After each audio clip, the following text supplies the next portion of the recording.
গত ২০ বছরেও ছিল না এই পরিস্থিতি। গত ২০ বছর ধরে বাংলা প্রত্যক্ষ করেছে একটার পর একটা বিধ্বংসী ঘূর্ণিঝড়। আয়লা, ফণী, আম্ফান, যশ, একের পর এক ঘূর্ণি দানবের ধ্বংসলীলা দেখেছে রাজ্য। চোখের সামনে তছনছ হয়ে গিয়েছে সুন্দরবন লাগোয়া জনপদ। পরিসংখ্যান বলছে বিশ্বজুড়ে তৈরি হওয়া ১১টি বিধ্বংসী ঘূর্ণিঝড়ের ৯টির জন্ম হয়েছে বঙ্গোপসাগরে। বিশ্বে অতি ভয়ঙ্কর ৩৬টি মৌসুমী ঘূর্ণিঝড়ের মধ্যে ২৮টির জন্ম বঙ্গোপসাগরে।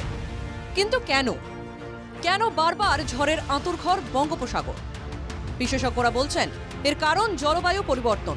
শুধু তাই নয়, জলবায়ু পরিবর্তনের জন্যই দিনে দিনে ঘূর্ণিঝড় তৈরি হওয়ার ব্যবধান কমে আসছে।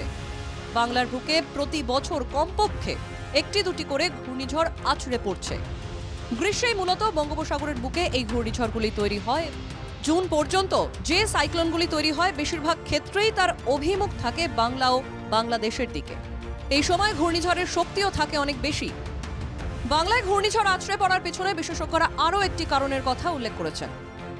ঘূর্ণিঝড় তৈরি হওয়ার জন্য যে আর্দ্রতা ও তাপমাত্রা থাকা প্রয়োজন বঙ্গোপসাগরে সেটা পর্যাপ্ত পরিমাণেই আছে। চরিত্রগতভাবে বঙ্গোপসাগরের আকৃতি ত্রিভুজ এবং সাগরের তলদেশ অগভীর। এই দুটি চরিত্র বঙ্গোপসাগরে ঘূর্ণিঝড়ের তৈরির আদর্শ পরিস্থিতি তৈরি করে। ২০২০ সালের ডিসেম্বরে একটি গবেষণায় সুন্দরবন ও তার আশেপাশের এলাকাগুলিকে চরম জলবায়ু হটস্পট হিসেবে চিহ্নিত করা হয়। কিন্তু এখন প্রশ্ন হলো যে কেন বারবার ক্ষতিগ্রস্ত হচ্ছে সুন্দরবন? বিশেষজ্ঞরা দাবি করছেন লাগাতার ম্যানগ্রোভ ধ্বংসই এর মূল কারণ। ম্যানগ্রোভ ধ্বংসে আলগা হচ্ছে সুন্দরবন আর তার আশেপাশের এলাকার মাটি। ধসে যাচ্ছে কাদামাটির বাঁধ, মিষ্টি জলের সঙ্গে মিশছে নোনা জল। বিশেষজ্ঞরা আরও বলছেন যে অদূর ভবিষ্যতে সুন্দরবন ধ্বংসের প্রভাব বিস্তৃত করবে। কলকাতাও বাদ যাবে না সেই ধ্বংস থেকে। তাদের মতে সুন্দরবনের নিচের দিকের গ্রামগুলির অবস্থা সবচেয়ে বেশি ঝুঁকিপূর্ণ। জলের তলায় ইতিমধ্যেই সুন্দরবনের একাধিক দ্বীপ, ধ্বংসের মুখে ঘোড়ামারা সাগর দ্বীপ।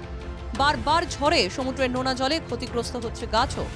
মাটির ক্ষয় বৃদ্ধি পেয়েছে, আলগা হয়েছে নদী তীর। উপযুক্ত বাঁধ নির্মাণের অভাবে ক্ষয়ে যাচ্ছে নদীতট। সময় থাকতে থাকতেই তাই সাবধানতা অবলম্বন করার পরামর্শ দিচ্ছেন বিশেষজ্ঞরা। না হলে আগামী ৫০ বছরের মধ্যে সাগরের ঢেউ গ্রাস করবে কলকাতাকেও। জলের নিচে চলে যাবে মহানগরী। Bureau report, NKTV Bangla.